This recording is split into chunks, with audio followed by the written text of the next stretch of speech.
আল্লাহ রসুল সাল্লাল্লাহু আলাইহি ওয়াসাল্লামের আদর্শ নিয়ে যেহেতু আজকের এই সম্মেলনের আয়োজন, আর সময়ও খুব বেশি বাকি নেই, কিছু সময় পরেই এশার আজান হয়ে যাবে। এজন্য অল্প সময় মৌলিক দু একটা বার্তা আরজ করে আলোচনার ইতি টানবো ইনশাআল্লাহ। এক নম্বর বিষয় হলো, রাসূলুল্লাহ সাল্লাল্লাহু আলাইহি ওয়াসাল্লামের দাওয়াতের মূল কথাই তো ছিল সেই কালিমা, যেই কালিমা আমরাও পাঠ করে থাকি, লা ইলাহা ইল্লাল্লাহ মুহাম্মাদুর রাসূলুল্লাহ। কালিমার মূল কথাই তো দুটা, লা ইলাহা ইল্লাল্লাহ হুকুম চলবে আল্লাহর, মুহাম্মাদুর রাসূলুল্লাহ তরিকা চলবে মুহাম্মাদুর রাসূলুল্লাহ সাল্লাল্লাহু আলাইহি ওয়াসাল্লামের। আল্লাহর থেকে হুকুম নিব, রাসূলের থেকে তরিকা নিব। আল্লাহ কোরআনে বলে দিলেন আকিমুস সালাহ, বান্দা সালাত কায়েম করো। কিন্তু বান্দা সালাত কায়েম করবে কিভাবে? কোন নামাজ কখন পড়বে, সূচনা কখন হবে, সমাপ্তি কখন হবে নামাজের ওক্তের, আবার নামাজ কয় রাকাত করে পড়বে, প্রতিটা রাকাতের প্রতিটা অংশ, প্রতিটা বিধান কিভাবে সে আদায় করবে, এই বিস্তারিত বিধানগুলো কোরআন, পুরো কোরআনে যদি আপনি ঘাটাঘাটি করেন, আলহামদুলিল্লাহ আলিফ থেকে মিনাল জিন্নাতি ওয়ান নাস সিন পর্যন্ত পুরো কোরআনকে সামনে রেখেও 2 রাকাত নামাজের মধ্যে যতগুলো বিধান আছে, যতগুলো অংশ আছে, যেগুলো আমরাও নিয়মিত পালন করে থাকি নামাজের ভেতরে, পুরো কোরআনে তন্ন তন্ন করে খুঁজো, শাব্দিক অর্থের ভেতরে খুঁজে পাবেন না। তাহলে নামাজটা আদায় করবেন কিভাবে?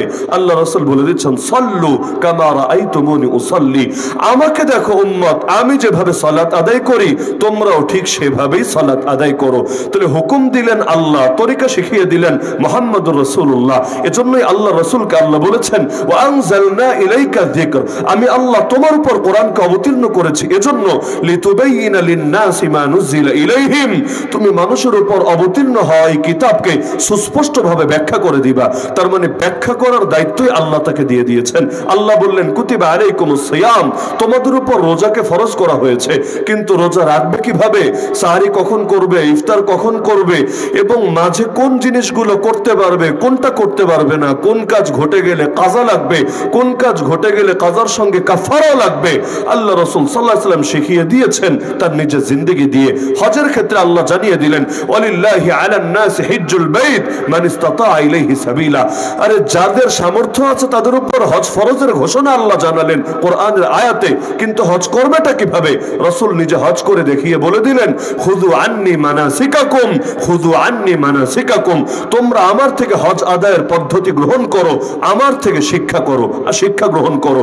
এই যে প্রতিটা ক্ষেত্রে আল্লাহ রাসূল শিখিয়ে দিলেন, কুতিবা আলাইকুমুল কিতাল, তোমাদের উপর যুদ্ধকে ফরজ করা হয়েছে। এখন যুদ্ধটা করবে কিভাবে? আল্লাহ রাসূল বদরে গিয়ে, উহুদে গিয়ে, খন্দকে গিয়ে, হুনাইনে গিয়ে উম্মতকে শিখিয়ে দিলেন। এমনকি এক যুদ্ধ তো হলো কাফেরদের বিরুদ্ধে, আর এক যুদ্ধের আদেশ হলো মুনাফিকদের বিরুদ্ধে। ইয়া আইয়ুহান নবী জাহিদিল কুফার ওয়াল মুনাফিকিন ওয়াগলুজ আলাইহিম, হে নবী কাফেরদের বিরুদ্ধেও জিহাদ করবেন, হে নবী মুনাফিকদের বিরুদ্ধেও জিহাদ করবেন, উভয় গোষ্ঠীর বিরুদ্ধে কঠোর থাকবেন। এখন কাফেরের বিরুদ্ধে জিহাদ নয় তো শিখলাম বদর দেখে, উহুদ দেখে, খন্দক দেখে, হুনাইন দেখে, নবীজি 27টা গাজওয়া এবং 47টা সারিয়া দেখে, লেকিন মুনাফিকের বিরুদ্ধে জিহাদ হবে কিভাবে? আল্লাহ রাসূল সেটাও দেখিয়ে দিয়েছেন তার জীবনে দিয়ে। রাইসুল মুফাসসিরিন আব্দুল্লাহ বিন আব্বাস রাদিয়াল্লাহু আনহুমা এজন্যই ব্যাখ্যা করেছেন যে যদিও জিহাদের আদেশ 2টা, কিন্তু 2 জিহাদের পদ্ধতি 2 রকম। ইয়া আইয়ুহান নবী জাহিদিল কুফার বিসিনান ওয়া জাহিদিল মুনাফিকিন বিল বায়ান, তিনি ব্যাখ্যা করে দিলেন যে আল্লাহ মূলত এই আয়াতে নবীকে বলেছেন, হে নবী কাফেরদের বিরুদ্ধে জিহাদ হবে অস্ত্রের মাধ্যমে, কিন্তু মুনাফিকদের বিরুদ্ধে জিহাদ হবে অস্ত্রের মাধ্যমে নয়, বরং দলিল প্রমাণের মাধ্যমে, জ্ঞানের মাধ্যমে, ওদের ভণ্ডামির মুখোশ উন্মোচনের মাধ্যমে। কারণ সব লড়াই একভাবে লড়লে হয় না। বাংলাদেশে কোনো সামরিক যুদ্ধ এখন চলছে না, কিন্তু বাংলাদেশে এমন কোনো দিন নেই যেই দিন সাংস্কৃতিক লড়াই আমাদেরকে করতে হচ্ছে না। সামরিক যুদ্ধ করতে হয় একভাবে, সাংস্কৃতিক যুদ্ধ করতে হয় আরেক ভাবে। আপনি যদি সামরিক যুদ্ধে বড় পণ্ডিত হন, কিন্তু সামরিক যুদ্ধের, সাংস্কৃতিক যুদ্ধের ব্যাপারে আপনার যদি কোনো ধারণা নাই থাকে, কাফের মুশরিকরা আপনার অজান্তেই আপনার গলার মধ্যে গোলামির শৃঙ্খল পরিয়ে রাখবে। আপনি নিজের অবচেতনে ওদের পোষা কুত্তায় পরিণত হবেন, এমনকি টেরও পাবেন না কিভাবে নিজের আদর্শ বেঁকিয়ে ওদের আদর্শ গ্রহণ করে বসেছেন। লা ইলাহা ইল্লাল্লাহ মুহাম্মাদুর রাসূলুল্লাহ, এটাই যদি মূল কথা হয়, যেই কথা নিয়ে মূলত এই জাহেলিয়াতের ধ্বজাধারীদের সঙ্গে নবীদের দ্বন্দ্ব। নবীর দ্বন্দ্ব মূলত একটা বাক্যের জন্য না, নবীর দ্বন্দ্ব একটা আদর্শের জন্য। লা ইলাহা ইল্লাল্লাহ শরীফ একটা বাক্য না, বরঞ্চ বরঞ্চ এটা একটা শিরোনাম, যেই শিরোনামের মধ্যে পূর্ণ আদর্শ লুকিয়ে আছে, যেগুলোর কিছু ধারণা সৈয়দ কুতুবের মাইলস্টোনের মধ্যে মাআলিম ফি তরিকহ যারা অন্তত পড়েছেন এর মধ্যে বিস্তৃতভাবে দেখবেন যে জাহেলিয়াতের সাথে ইসলামের দ্বন্দ্বগুলো হয় কিভাবে তিনি সংক্ষিপ্ত একটা ধারণা দেওয়ার চেষ্টা করেছেন।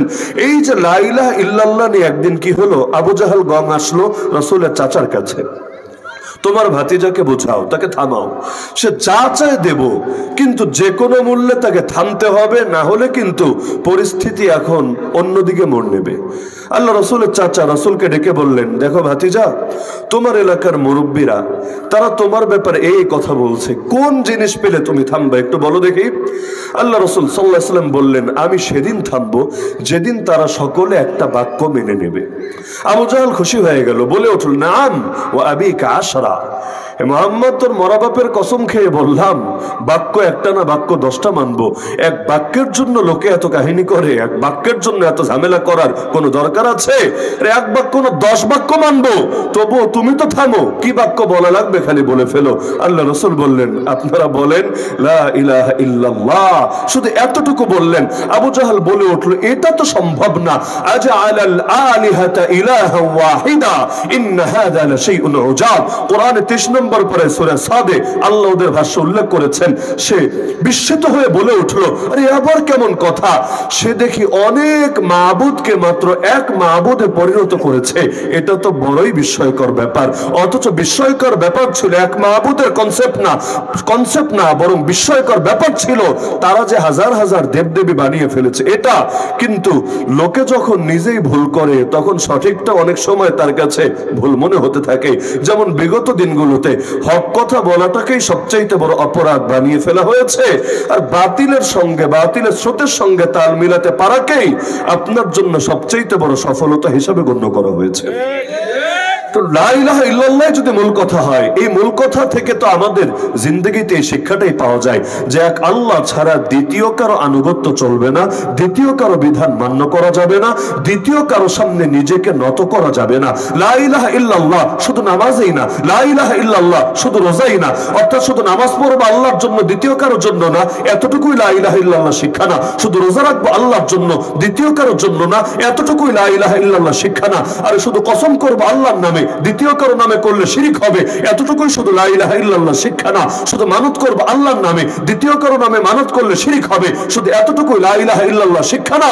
বরং রাজনীতিও চলবে আল্লাহর বিধান দিয়ে, অর্থনীতিও চলবে আল্লাহর বিধান দিয়ে, আইন কানুনও চলবে আল্লাহর বিধান দিয়ে, শিক্ষা দীক্ষাও চলবে আল্লাহর বিধান অনুসারে, সভ্যতাও পরিচালিত হবে আল্লাহর বিধান অনুসারে, সংস্কৃতিও পরিচালিত হবে আল্লাহর বিধান অনুসারে, এমনকি বিনোদনও যদি করে সেটাও করতে হবে আল্লাহর বিধান অনুসারে। তবেই না সেটাকে লা ইলাহা ইল্লাল্লাহর বাস্তব রূপায়ণ বলে। যদি এমন হয় আংশিক ক্ষেত্রে আল্লাহকে মানে, আংশিক ক্ষেত্রে মানে না, সেটাকে কোশ্চিনকালেও ইমানদারি বলে না। যদি সেটাকে ইমানদারি বলতো, এই দুটো আয়াতের অর্থ কি দাঁড়াবে? আল্লাহ সূরাতুল বাকারায় বলছেন, আফাতুমিনুনা বিবাদিল কিতাবি ওয়া তাকফুরুনা বিবাদ, তোমরা কি কোরআনের কিছু অংশ মানো আর কিছু অংশ অস্বীকার করো? কারণ অনেকে আছে যারা কিছু কিছু অংশ মানে, আরে নাস্তিকও দেখবেন কুল্লু নাফসিন যায়িকাতুল মাউত, প্রতিটা প্রাণী মৃত্যুর স্বাদ আস্বাদন করে, এই আয়াতটা অন্তত মানে। আর কিছু মানুক বা না মানুক সবাই যে মরবে এটা নিয়ে তো আর অস্বীকারের কোনো সুযোগ নাই, এটা ঠিকই মানবে। একইভাবে আমাদের পলাতক নেত্রী, সেও দেখা যেত মাঝে মাঝে লাকুম দীনুকুম ওয়ালিয়া দীন, এই আয়াতটা খুব মহব্বতের সাথে সংসদে পর্যন্ত দাঁড়িয়ে উচ্চারণ করত। আরে কি এমন মধু আছে লাকুম দীনুকুম ওয়ালিয়া দীনের মধ্যে, যেই মধু নাই খেলাফতের আয়াতে, যেই মধু নাই জিহাদের আয়াতে, যেই মধু নাই শাহাদাতের আয়াতে, যেই মধু নাই দিন কায়েমের আয়াতে? তাহলে আসলে কোরআন মেনেছো নাকি আসলে কোরআনকে ব্যবহার করে নিজের ধান্দা অর্জন করতে পেরেছো? আপনাদের এলাকারই তো মেয়ে দাঁড়িয়ে বলেছিল না শিয়াশিত্তাও পড়ে ফেলেছে, তো শিয়াশিত্তা পড়ে শিয়াশিত্তা থেকে কি শিখলা তুমি? খালি কি বিভিন্ন গাল গল্পই পেলা? শিয়াশিত্তা থেকে তোমাকে এটা শেখায় নাই গান বাজনা করা যাবে না? শিয়াশিত্তা কি তোমাকে এটা শেখায় নাই? আল্লাহ ছাড়া দ্বিতীয় কারো আদর্শকে কখনোই চূড়ান্ত ভাবে আল্লাহর আদর্শের বিপরীতে মেনে নেওয়া যাবে না। তো লা ইলাহা ইল্লাল্লাহ থেকে তো শিক্ষা এটাই, পরিপূর্ণ আল্লাহকে মানতে হবে। আল্লাহ বলছেন, আরে তোমরা নাকি কিছু অংশ মানো আর কিছু অংশ অস্বীকার করো। যদি এমন হয় ফামা জাযাউ মান ইয়াফআলু যালিকা মিনকুম, তোমাদের মধ্যে যারাই এটা করবে এদের সাজা দুইটা, এক সাজা দুনিয়ায় আর এক সাজা আখিরাতে। দুনিয়ার সাজা হলো ইল্লা খিজিয়ুম ফিল হায়াতি দুনিয়া, পৃথিবীর বুকেও তাকে লাঞ্ছিত হতে হবে।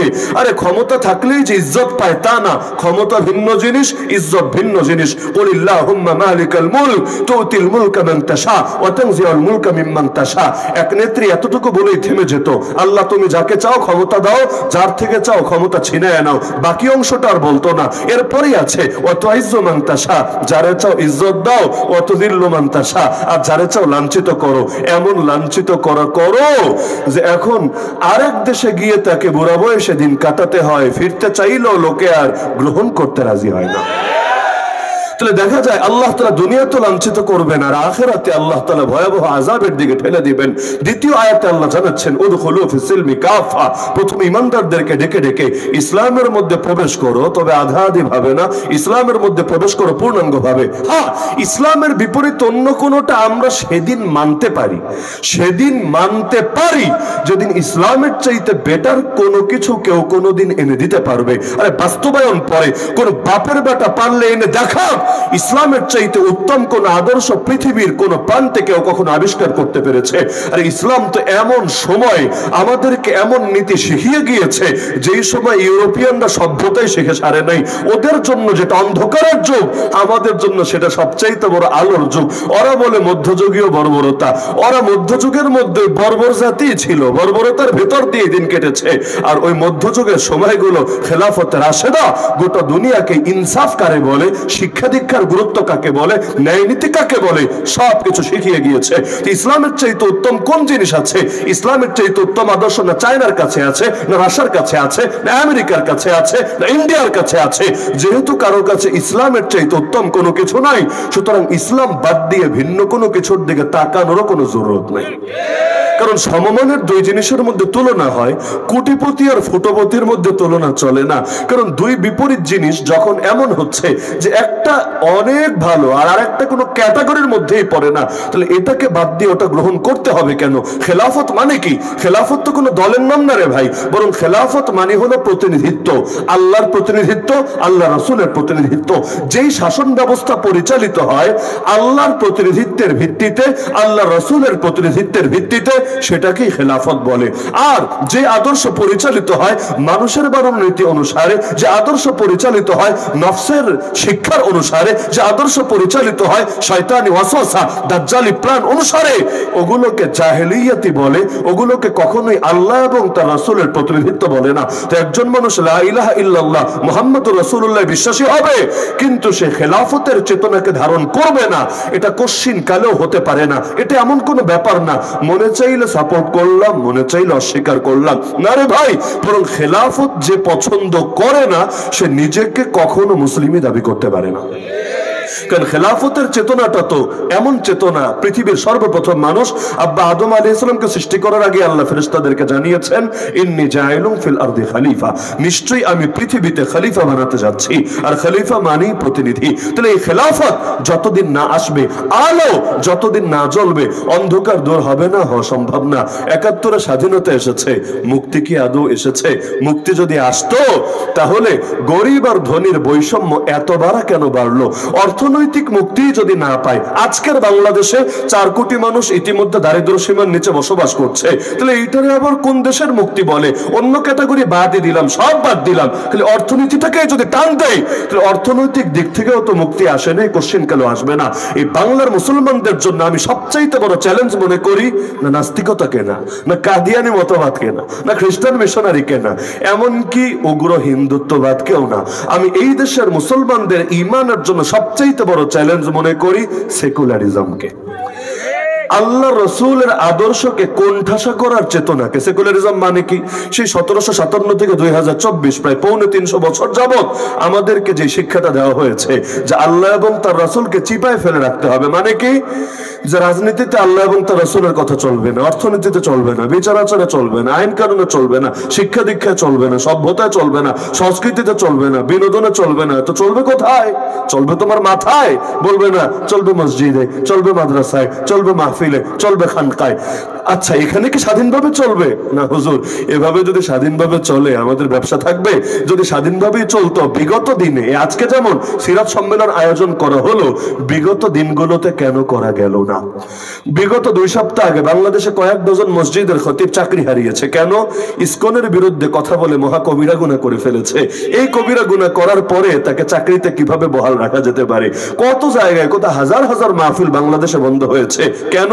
হুজুর রাজনৈতিক আলাপ করে ফেলেছে। আচ্ছা রাজনৈতিক আলাপ করেছে মানে কি মাহফিলে বসে ভোট চেয়েছে যে আমারে ভোট দাও, আমারে আগামী নির্বাচনে পাস করো? বলবে না না, তা না। তাহলে কি করেছে? ওই যে রাজনৈতিক যে অসঙ্গতি গুলো আছে, যে শয়তানি ভণ্ডামি গুলো আছে, এগুলো চোখে আঙ্গুল দিয়ে দেখিয়েছে।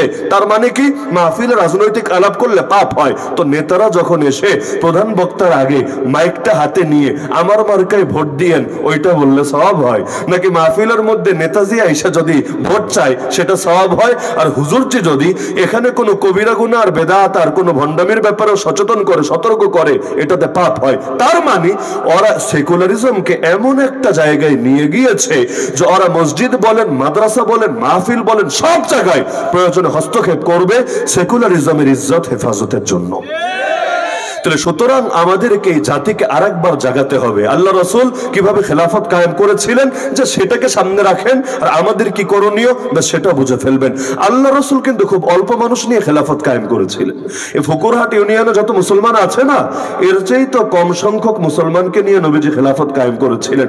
অথচ আমরা আজও পর্যন্ত পারলাম না। এই প্রায় 350 বছরে, এক শতাব্দীতে ইমাম ইবনে খালদুনের থিওরি অনুসারে 3টা প্রজন্ম অতিবাহিত হয়। তাহলে 350 বছরে কতগুলো প্রজন্ম চলে গেল একটা হিসাব করেন। এতগুলো প্রজন্ম ধরেও পারলাম না। অথচ আল্লাহ রাসূল গুটি কয়েক সাহাবী, এত কম সংখ্যক সাহাবী মক্কা থেকে যখন মদিনায় হিজরত করেন, সাহাবীর সংখ্যা 1000 হয় নাই, মুহাজিরের সংখ্যা 1000 হয় নাই। আর মদিনার মধ্যে গুটি কয়েক তৈরি হয়েছিল, তারাও মদিনার মধ্যেও যে সংখ্যাগরিষ্ঠ ছিল এই দাবি করার কোনো সুযোগ নাই। কিন্তু এত অল্প সংখ্যক মানুষ নিয়ে কিভাবে পারলেন, ওইটার জবাব দিয়ে আমি আলোচনা ইতি টানবো ইনশাআল্লাহ। এক নম্বরে আল্লাহ রাসূল সাল্লাল্লাহু আলাইহি ওয়াসাল্লাম দাওয়াতের প্রথম দিন থেকেই নিজের মিশন, নিজের ভিশনকে কখনোই গোপন রাখেন নাই। নিজের আদর্শ উপস্থাপন করতে কখনোই ছলচাতুরির আশ্রয় নেন নাই। আল্লাহ রাসূল মক্কার মধ্যেই বলেছেন, ফাওয়াল্লাহ লা ওয়াদাউ শামসা ফি ইয়ামিনি ওয়াল কমারা ফি ইয়াসারি আলা আন আতরুকা হাযাল আমরা মা তারাকতুহু হাত্তা ইউযহিরাহু আল্লাহ আও আহলিকা দুনাহু। আল্লাহর কসম করে বলছি, আমার ডান হাতে যদি আকাশের সূর্য এনে দাও আর বাম হাতে যদি আকাশের চাঁদটা এনে রাখো, তবু আমি আমার আদর্শ ছাড়ব না যতদিন না আল্লাহ তার জমিনে আদর্শকে জিন্দা করেন, অথবা আমি এর জন্য মুর্দা হয়ে যাই। হয়তো শরীয়ত জিন্দা হবে, না হলে মুহাম্মদ শহীদ হবে, মুর্দা হবে। দুইটার কোনোটা যতদিন না ঘটবে আমি থামবো না, কিছুতেই দমবো না। এমনকি যখন দাওয়াত দেওয়া শুরু করলেন, মক্কাবাসী কবুল করলো না, আল্লাহ রাসূল বিকল্প তালাশ করতে লাগলেন। একবার চলে গেলেন তায়েফে, যে তায়েফবাসী তোমরা অন্তত মানো, একটা সেফ জোন তৈরি হোক এখানে, তোমরা এটাকে একটা ইসলামের ঘাঁটিতে পরিণত করো, এখানে থেকে আমি দ্বীনের বার্তা প্রচার করব, আমার কর্মীদেরকে প্রশিক্ষিত করে গড়ে তুলবো।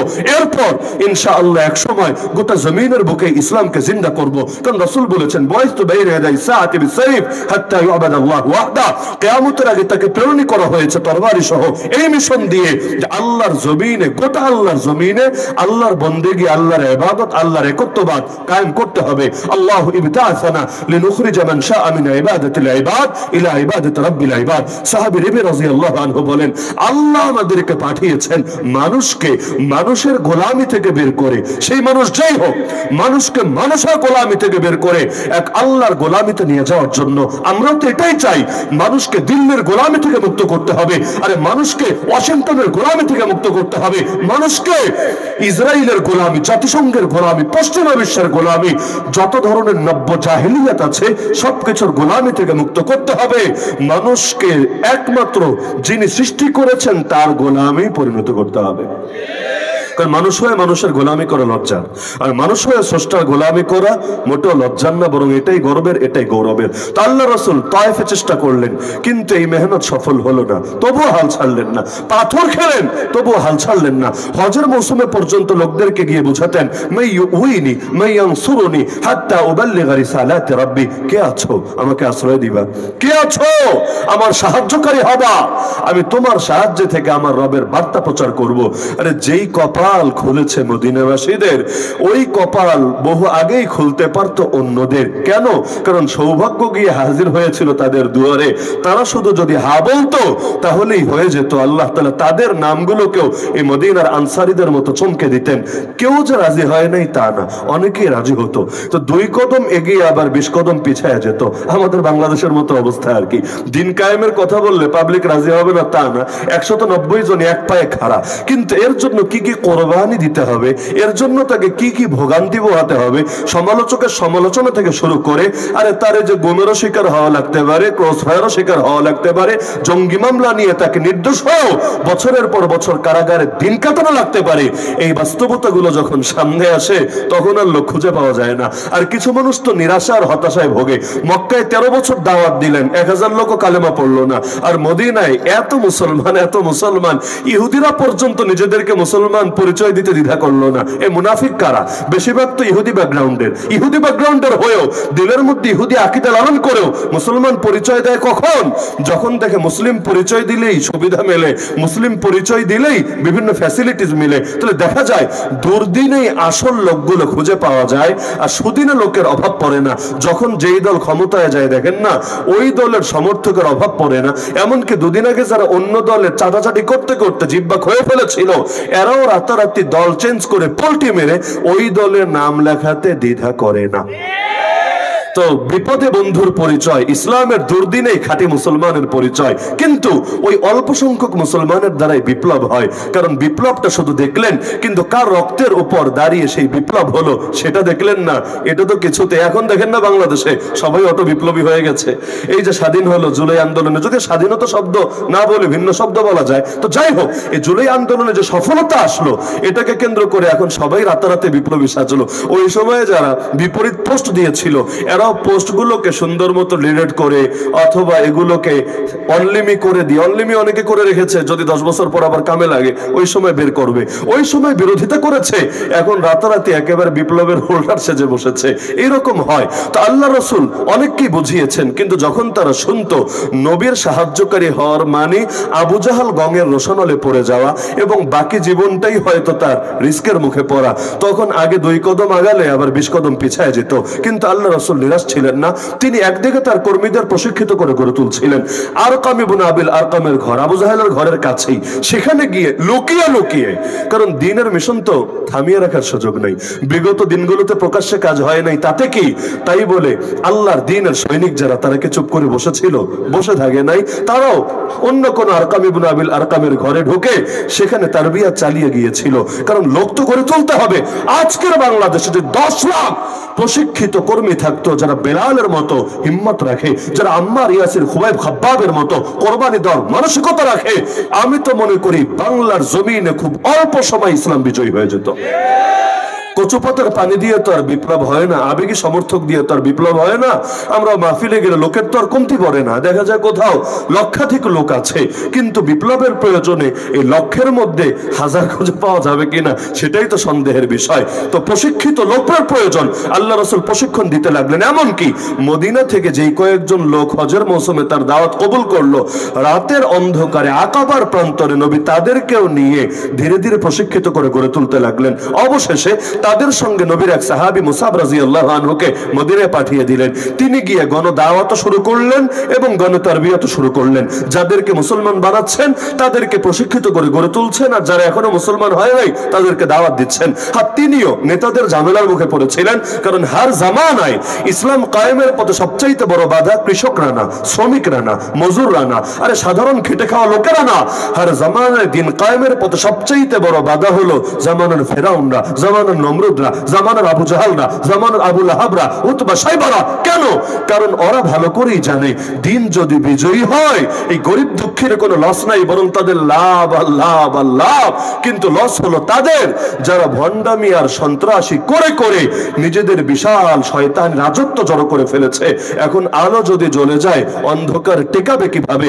অন্ধকার টেকানোর প্রয়োজনেই চেনার পরও, জানার পরও, বোঝার পরও এরা আলোর বিরোধিতা করে থাকে। নাহলে এটা ভাবার কারণ নাই, গ্রামের মূর্খ সূর্খ মানুষ বুঝে যাচ্ছে, আর এত বড় বড় সচিব, এত বড় বড় এমপি, এত বড় বড় মন্ত্রী কিছুই বুঝছে না, তার মাথার মধ্যে গোবর ঢুকে আছে না, আরো ভালো করে বোঝে। আমাদের বয়ান আপনারা আর কি শোনেন? রিমান্ডে আমাকে বলেছে, হুজুর আমাদের 70 জন লোক নিযুক্ত আছে আপনাদের বয়ান মনিটরিং করার জন্য। আমি বললাম এত লোকের কি দরকার, আর তাদের মূল কাজ কি? আমাদের বয়ান শোনা এটা আবার ডিউটির অংশ কিভাবে হয়? বয়ান শোনা তো এটা সাধারণ মানুষের কাজ, এটা তাদের মূল কাজ কিভাবে হয়? বললো না, সোশ্যাল মিডিয়ার 70% তো আপনাদের দখলে, ইউটিউব, ফেসবুক, বিশেষ করে 2 প্ল্যাটফর্ম তো আপনাদের দখলে। এখন নাটকও অত ভাত পায় না, সিনেমা অত ভাত পায় না, কোন হুজুর কোথায় কি বলে না বলে সব পাবলিক নজরদারিতে রাখে। তা আমরা যদি আপনাদের ঠিক মতো দেখে শুনে না রাখি, কখন যে কোন দিকে কি মাথাচাড়া দেবে, দিলে তো ভয় লাগে। তো আল্লাহ রাসূল এই যে মেহনত করলেন, আলহামদুলিল্লাহ, মুসাব রাদিয়াল্লাহু আনহু মেহনতে মদিনার ঘরে ঘরে নবীজির অনুসারী তৈরি হয়ে গেল। ফলাফল আল্লাহ রাসূল হিজরত করলেন, আলহামদুলিল্লাহ অতি সহজেই আল্লাহর জমিনে আল্লাহর দিন বিজয়ী হলো। হ্যাঁ, একটা কাজ আল্লাহ করে দিয়েছিলেন গায়বী ভাবে, সেটা হলো নবীজি যাওয়ার আগে একটা গৃহযুদ্ধ হয়েছে। গৃহযুদ্ধ হয়ে ওদের 2 দলের প্রধান নেতারা শেষ, নেতৃত্ব সংকটে ছিল। এদিকে নবীজিও গেলেন, ঘরে ঘরে তার অনুসারীও তৈরি হয়েছিল এবং সবাই এক দফা এক দাবিতে একমত ছিল। আলহামদুলিল্লাহ অতি সহজেই দিন বিজয়ী হলো। তো বাংলাদেশে এমন পরিস্থিতি আসে, এখনো যেমন আছে, কিন্তু দেখা যায় আমাদের ঝামেলা এখানে, আমরাই তো জাতিকে একমত করতে পারি নাই যে ইসলামই চাই, ইসলামের কোনো বিকল্প নাই এই দাবির ব্যাপারে। সুতরাং প্রত্যেককে আমি আহ্বান করে, আসেন না আমরাও আরেকবার দিন কায়েমের লক্ষ্যে ঐক্যবদ্ধ হয়ে যাই, সকল কিছুর ঊর্ধ্বে উঠে আল্লাহর জমিন, আল্লাহর খেলাফত প্রতিষ্ঠা করতে হবে, রাসূলুল্লাহর খেলাফত প্রতিষ্ঠা করতে হবে, তাদের প্রতিনিধিত্বের ভিত্তিতে শাসন ব্যবস্থাকে ঢেলে সাজাতে হবে। আরে সংস্কার টংস্কার না, বরঞ্চ আমূল বদলে ফেলতে হবে। সংস্কার মানে তো হলো মূল ঠিক রেখে একটু এদিক সেদিক করবো, একটু এডিট করে নেব না, ওই মূলটাকে উপরে ফেলে জাহেলিয়াতের স্থলে আল্লাহ এবং তার রাসূলের আদর্শকে প্রতিস্থাপন করব। মানুষকে যে খোদা বানিয়ে রাখা হয়েছে, ওই মানুষের খোদাই কেড়ে নিয়ে একমাত্র আল্লাহই যে খোদা, আল্লাহই যে বিধানদাতা, আমরা এই আদর্শ কায়েম করব ইনশাআল্লাহ। এটা যেদিন হবে, বাংলার আকাশেও সোনালী সূর্য উদিত হবে। যেদিন আকাশে সূর্য উদিত হবে, সব অন্ধকার এমনি কেটে যাবে। আর অন্ধকার যখন কাটবে, এই দেশের প্রতিটা শ্রেণী এবং পেশার মানুষ সেদিন চূড়ান্ত স্বাধীনতা এবং মুক্তির স্বাদ আস্বাদন করতে পারবে। এর আগে এক এক দলের দ্বারা, এক এক জাতির দ্বারা, এক এক শ্রেণীর দ্বারা এক এক ভাবে শুধু জুলুম আর নিষ্পেষণের শিকার হতেই থাকবে আর হতেই থাকবে।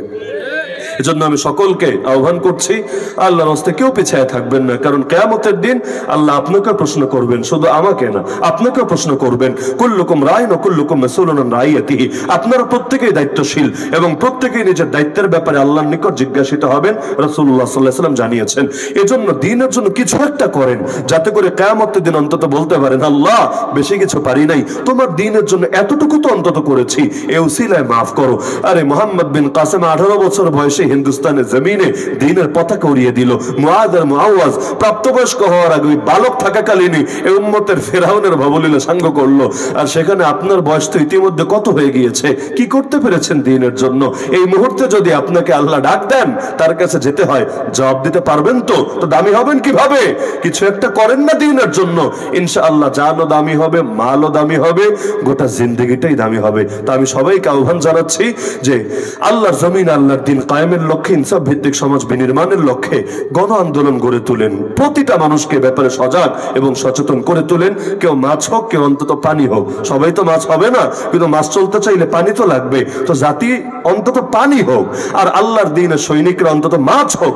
মাছ আর পানি যখন চলতে শুরু করবে, ইনশাআল্লাহ এক সময় না এক সময় আমরা আমাদের মঞ্জিলে মাকসুদে, চূড়ান্ত গন্তব্যে পৌঁছতে পারবো ইনশাআল্লাহ। আল্লাহ তাআলা সবাইকে তৌফিক দান করুন, আজকের এই মাজমাকে কবুল করুন, এবং যারা অত্যন্ত পরিশ্রম করে আজকের এই মাহফিলকে সার্থক করে তুলেছেন, আল্লাহ তাআলা সবাইকে জাযায়ে খায়র দান করুন।